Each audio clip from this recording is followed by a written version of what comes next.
My husband had one rule about our daughter's therapy appointments. He always drove her. Always. Even when he had back-to-back meetings. Even when I offered. Even when it would have been so much easier for me to just take her on my way home from work. He'd smile and say it was his daddy-daughter time. And I'd believed him. For 3 years I'd believed him. The day I finally drove her myself was a Tuesday in October. He was stuck in a deposition, genuinely, unavoidably stuck, and Zoe's appointment with Dr. Kessler couldn't be rescheduled. She'd been having the nightmares again, the ones that left her clinging to me at 2 a.m., and missing a session wasn't an option. I remember feeling almost guilty about it, pulling into the parking lot of the Elmwood Child Development Center, like I was trespassing on something that belonged to him. Zoe skipped ahead of me through the glass door, already at ease the way kids are in familiar spaces. The receptionist, a warm woman with reading glasses perched on her head, looked up when we came in. Her smile was genuine but quick, and then she did something strange. She looked past me, toward the door, as if waiting for someone else to walk through. "Can I help you?" she asked, though she clearly knew who Zoe was. "I'm her mom," I said. "My husband usually brings her. He had a conflict today." The receptionist's expression shifted in a way I couldn't quite name. Not alarm. More like someone who'd just been handed a piece of information they didn't know what to do with. "Of course," she said. "Dr. Kessler will be right out. Why don't I let him know you're here?" She disappeared into the back hall, and I sat down next to Zoe, who was already absorbed in the toy box in the corner. I scrolled through my phone. Nothing felt wrong yet, just slightly off, the way of pictures crooked on the wall and you keep glancing at it.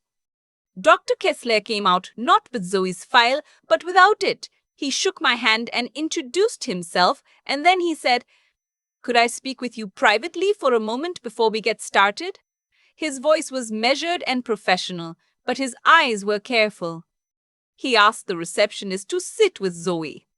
In his office, bookshelves, a white noise machine outside the door, a box of tissues on every available surface. He didn't sit behind his desk. He leaned against it, and he looked at me with the expression of a man choosing his words like he was disarming something. "Has your husband ever mentioned any of the content that comes up in Zoe's sessions?" he asked. I assumed it was about the nightmares, the regression. She'd been wetting the bed again at 5 years old, something she'd outgrown at 3. "He's told me the general things," I said, "that she's processing anxiety, that you've been working on coping tools." Dr. Kessler nodded slowly. "And has he mentioned that she's been talking fairly consistently about a boy?" I blinked. "What boy?" "She calls him my brother Eli. She's been doing it for almost a year." I almost laughed. Kids invented siblings all the time. Zoe had been asking us for a baby brother since she was 3. I told him as much. He nodded again, but didn't look relieved. "The reason I'm flagging it," he said, "is that the details are very specific. She describes his room, the color of his walls. Yellow, she says, with a moon nightlight. She talks about the medicine he has to take every morning. She says her daddy takes her to see him sometimes, but that it has to be a secret because it would make mommy sad." The white noise machine outside the door was suddenly very loud. He paused, giving me a moment to process. "The concerning part, from a therapeutic standpoint, is that this child is carrying a secret that she's been told to keep from you. Whether or not the details are literally true, that dynamic, a parent instructing a child to conceal something from the other parent, is something I have an obligation to flag." I heard myself ask, "How long have you known this?" He said, "Since March." It was October. I drove home on autopilot. Zoe sang along to something on the radio, kicking her feet against the car seat, completely unburdened. I gripped the steering wheel and thought about all the Tuesday afternoons for the last 8 months. My husband walking back through the door, Zoe on his shoulders, the two of them loose-limbed and easy with each other. Daddy-daughter time.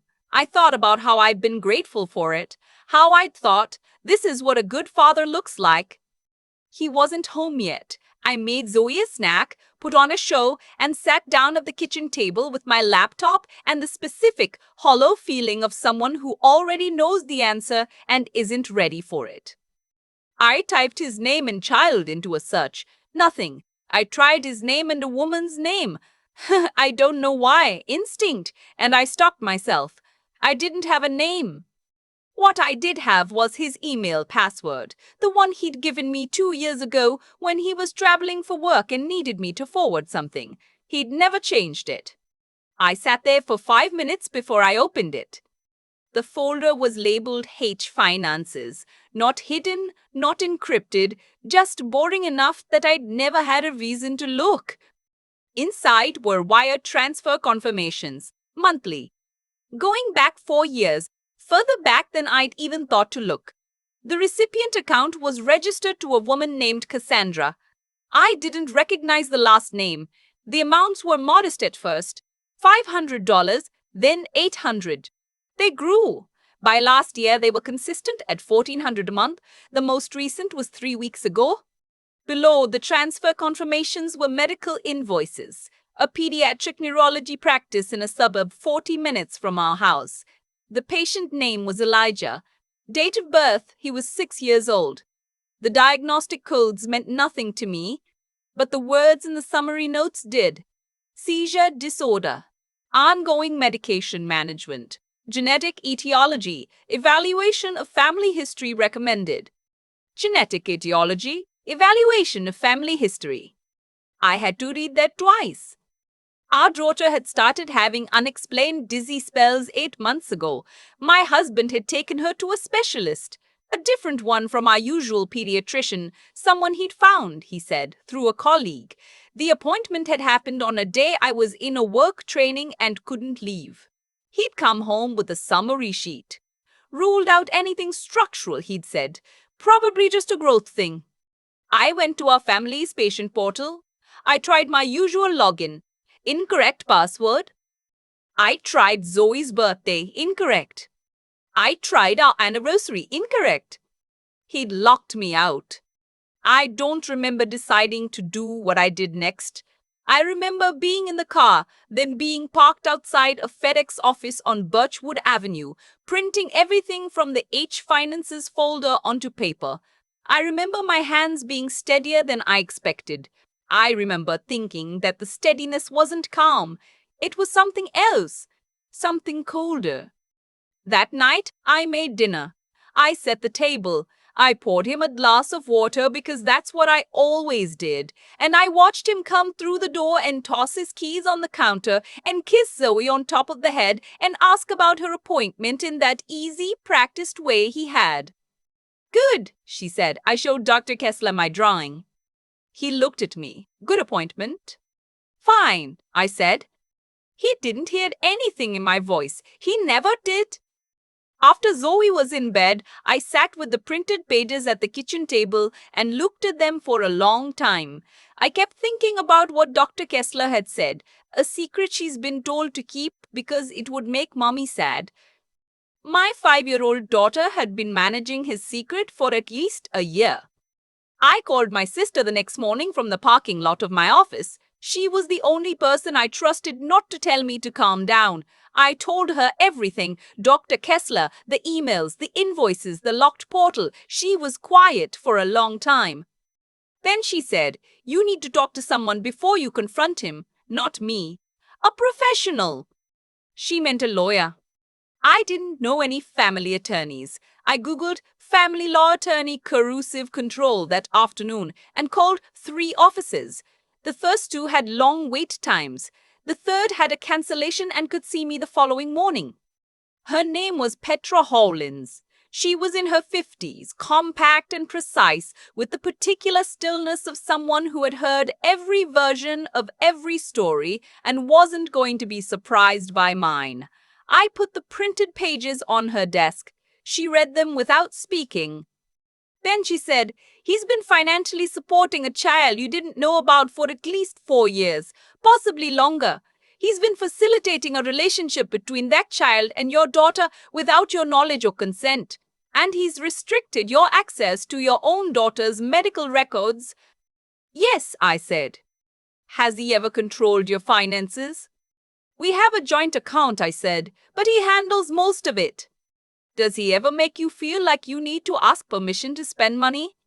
I started to say no, and then I thought about the time I'd bought a new mattress without telling him first, and he hadn't spoken to me warmly for 3 days. I thought about how I Venmo'd friends for dinner and always mentioned it to him first without really thinking about why. Sometimes I said, she wrote something down.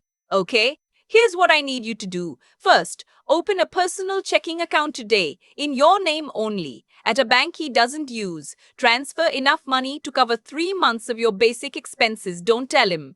Second, get your own copy of every financial document you can access. Tax returns, mortgage, investment accounts. Third, do not confront him.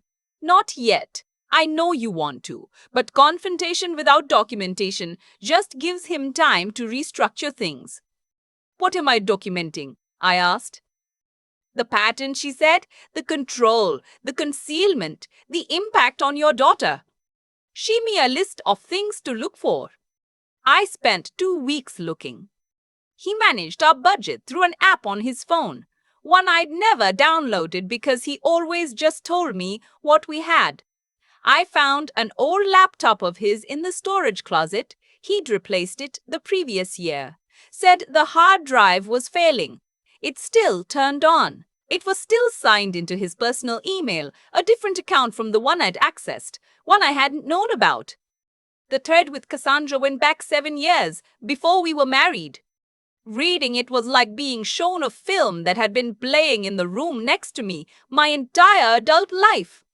She'd gotten pregnant while he was still in his previous relationship before me, during a period he'd described to me as a dark and lonely time he'd rather not revisit. He'd told me he'd spent that year basically alone. They'd kept in touch when things got complicated. He'd ended things with her properly, he'd said, before we got serious. The emails told a different story. Cassandra hadn't ended things easily. She'd been angry, then frightened, then practical, the pragmatic kind of practical that comes from being alone with a newborn and a man who keeps promising to figure it out. He'd sent her money. He'd come to see Elijah on weekends when he told me he was at his brother's or at work conferences. He'd had his son's medical records sent to this email account, the one he'd created the year Elijah was born, specifically for this purpose. Elijah had been having seizures since he was 2. His neurologist had noted in one of the invoices something Cassandra had forwarded, that genetic testing of immediate family members might help clarify the etiology. Help them understand if this was inherited, if it was likely to recur, if siblings should be evaluated. In an email from 11 months ago, my husband had written, Zoe's workup is scheduled. I'll let you know what they find. If there's a match on the genetic panel, we can use it to adjust Eli's treatment protocol. Dr. Yates says it could change the approach significantly. Dr. Yates, the specialist he'd taken Zoe to on the day I couldn't leave my training. My daughter's growth thing dizzy spells. Her blood, drawn and analyzed to help calibrate her secret brother's medication. I sat in that storage closet on a plastic bin of winter coats, and I let myself feel it all the way through for exactly 4 minutes because I knew that if I didn't put a boundary around it, it would swallow me. Then I got up and I called Petra. She told me it was time to record. He worked from home on Fridays. The following Friday morning, I set my phone on the kitchen counter, partially behind the fruit bowl, and started the voice memo app. Then I walked to his office and knocked on the open door. We need to talk, I said. He looked up from his monitor, relaxed, unsuspecting. About Zoe's appointment last Tuesday. He waited. I went alone, I said. Dr. Kessler told me about Eli. The shift in his face was not dramatic. He didn't go pale or bolt upright. What he did was more frightening. He went very still, the way water goes still before something surfaces. Then he said, Kessler shouldn't have done that. Not denial, not confusion, just the immediate calculation of what had been lost and what could still be managed. I know about Cassandra, I said. I know about the emails. I know you took Zoe to a genetic specialist without telling me. I know what they were testing for. He stood up. He walked to the kitchen and stood on the other side of the island, and I was aware, in a very cellular way, that I should keep furniture between us. He started the way I expected. Calm, reasonable, the voice he used when he was explaining something I'd gotten wrong. You don't understand the full picture, he said. Eli is sick. His neurologist needed family data. It was a routine blood draw. Zoe wasn't harmed. She wasn't harmed, I said. She was used. Without my knowledge or consent. He moved on. The way he always moved on when a line of logic wasn't working for him. I was going to tell you, things were complicated. Cassandra and I have a history that predates you, and it has nothing to do with what we are. You've been sending her $1,400 a month, he said, for his medical care.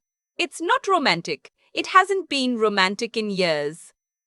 You have a son, I said, a 6-year-old son I have never met, who our daughter has been keeping a secret from me, a secret you told her to keep. His jaw tightened. I didn't tell her in those words. But you didn't stop her when she learned to. He was quiet. I kept going. I told him about the H Finances folder, the emails on the old laptop, the invoices. He listened with a specific, terrible attention, not to what I was saying, but to how much I knew, mapping the edges of it. When I finished, he crossed his arms. You went through my private accounts, he said. You locked me out of my daughter's medical records, I said. That's not. I was trying to simplify things. The medical portal isn't your personal property, I said. She's my daughter. He tried a different angle. He talked about Elijah. He described the seizures in detail, the way they'd changed over the years, the medications that hadn't worked, the fear in Cassandra's voice when she called him from the ER twice last winter. He talked about the look on Eli's face when he walked through the door, the way the kid lit up. His voice went soft and real in a way I hadn't heard from him in a long time. He was a good father to that boy. I could hear it, and I hated that I could hear it, because it made nothing simpler. But it doesn't give you the right, I said, not to any of this. Then he said, what are you going to do? I'm going to talk to a lawyer, I said. I've already started. The stillness again. And then? You're going to blow up our family over something that has nothing to do with our marriage. It has everything to do with our marriage, I said. It is our marriage. I left the room. I went to Zoe's school, picked her up 2 hours early, and drove to my sister's house. My phone rang twice on the way. I didn't answer. I sent Petra the recording. She called me back within the hour. It's good, she said. Not a confession to anything criminal, but it establishes awareness, control, and intent. Combined with the financial records and the medical documentation, we have a strong picture. She paused. There's something else I want to look at. The terms of your prenuptial agreement. We didn't have one, I said. Then, your assets are fully marital. She said it like it was good news. It wasn't a clean process. Nothing about it was. He hired a lawyer who was very good at making things complicated, contesting the authenticity of the voice recording, arguing that the financial support of a prior child was a private matter and not relevant to the dissolution of the marriage, claiming I had shown a pattern of emotional instability by accessing his personal accounts without consent. Petra was better. She called Dr. Kessler's office and got a declaration, the clinical notes about Zoe's sessions, the year of Eli the secret brother, the therapeutic harm of being placed in the role of secret keeper by a parent. She subpoenaed the records from the genetic specialist. She documented the locked medical portal and the systematic financial control, the budget app, the way our savings were held in accounts that required his sole authorization to access. Cassandra was not a hostile witness. I never expected her to be. She'd been deceived as thoroughly as I had, told for years that I knew about Eli in general terms, that I'd agreed the arrangement was best kept separate, that I was simply not ready to be involved.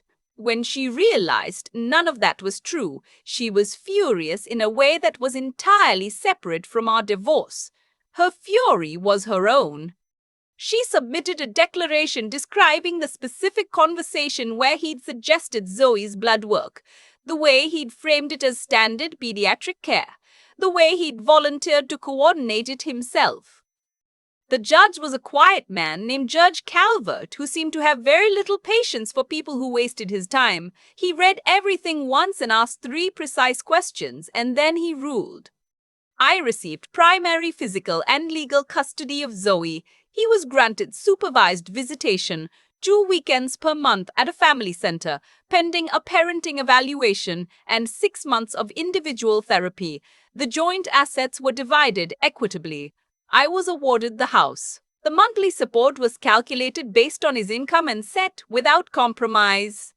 He sat at his table through all of it with his jaw tight and his eyes forward, and he didn't look at me once. Zoe started seeing a new therapist, one I chose, one he had no role in selecting. She still talked about Eli sometimes. She didn't call him her secret brother anymore. She called him the boy daddy knows, which was about as accurate as a 5-year-old could be. Whether she would ever actually know him, whether that was something I would allow when she was older and could consent to it herself, I left that question in a drawer. There was a time for it, and it wasn't yet. 6 months after the divorce was finalized, I got a text from a number I didn't recognize. It took me a moment to realize it was from Cassandra. She'd gotten my number through her attorney, she said. She hoped that was okay. She wanted me to know that Elijah's neurologist had adjusted his medication protocol based on the genetic panel results. It was working. The seizures were less frequent. He'd had 4 months without a major episode, which was the longest stretch since he was 2 years old. She said, "I don't expect anything from you. I just thought you should know what happened with the information. And I'm sorry for my part in what you went through, even the parts I didn't know were happening." I read it twice in the parking lot of a grocery store, the engine running, the radio on low. I thought about what it costs a person to send a message like that, the particular courage it takes to reach towards someone you've harmed, even at a remove, even accidentally. I typed, "I'm glad he's doing better. I mean that. I hope it keeps working." I didn't send more than that. There was more I could have said, someday might say, but that felt like enough for a Tuesday afternoon in April with eggs melting in the back seat. Zoe started kindergarten that fall. She made a best friend immediately, a girl named Priya, who wore her hair in 2 puffs and had very strong opinions about which crayons were the best ones. They were inseparable for the entire year. Zoe came home talking about Priya the way I'd hoped someday she'd have someone to come home talking about. I went to every pickup, every conference, every Tuesday and Thursday, and the occasional Monday when the school day ran long and she needed me to just be there in the parking lot, visible, reliable, a person she didn't have to keep secrets for. One evening, she climbed into the car and I asked how her day was, and she said, "Fine." And then she said, "Mama, why do you always look happy when you pick me up?" I thought about it for a second. "Because I get to," I said, "and I mean it every time." She seemed to find that satisfactory. She went back to her window. The light was the specific gold of late October, the kind that makes everything look like it's being preserved. I drove us home.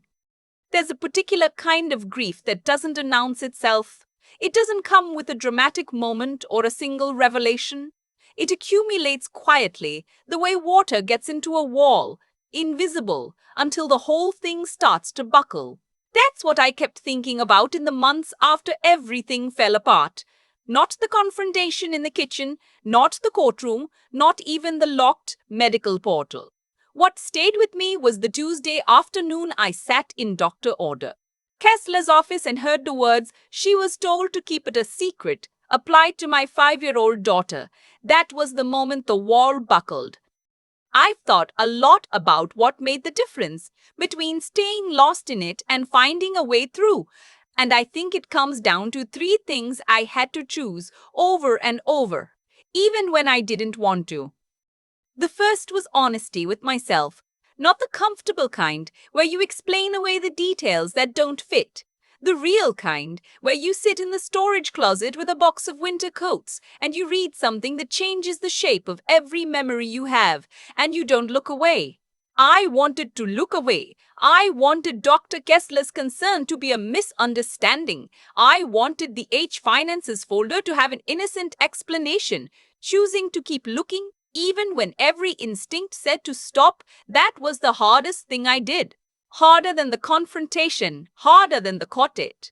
Because honesty costs something when the truth is one you didn't choose. The second was clarity under pressure. When Petra told me not to confront him yet, my whole body resisted it. I wanted to walk through that door and say everything immediately. But what she was asking for was something harder than reaction. She was asking me to think strategically in the middle of an emotional catastrophe, to gather, document, build a case before he had a chance to dismantle it. That required a kind of mental discipline I didn't know I had. I had to treat my own situation like a problem worth solving carefully, not just surviving badly. The third was the willingness to keep going after the adrenaline wore off. The divorce was not one dramatic moment. It was months of paperwork and delays and his attorney's objections and court dates rescheduled and evenings where I put Zoe to bed and sat at the kitchen table feeling exhausted in a way that sleep didn't fix.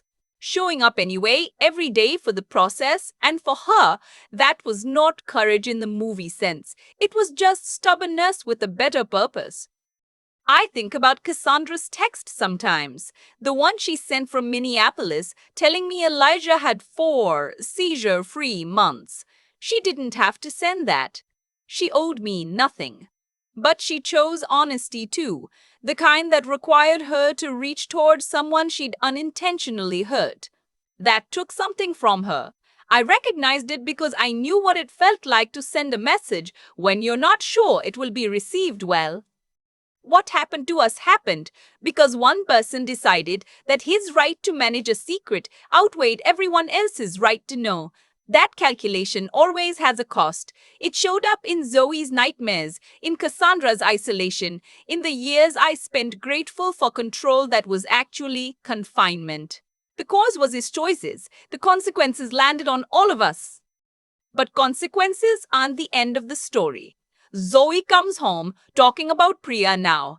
I pick her up every single time. That's where I put my energy these days. Not into what was taken, but into what I get to build now that I can finally see the whole picture.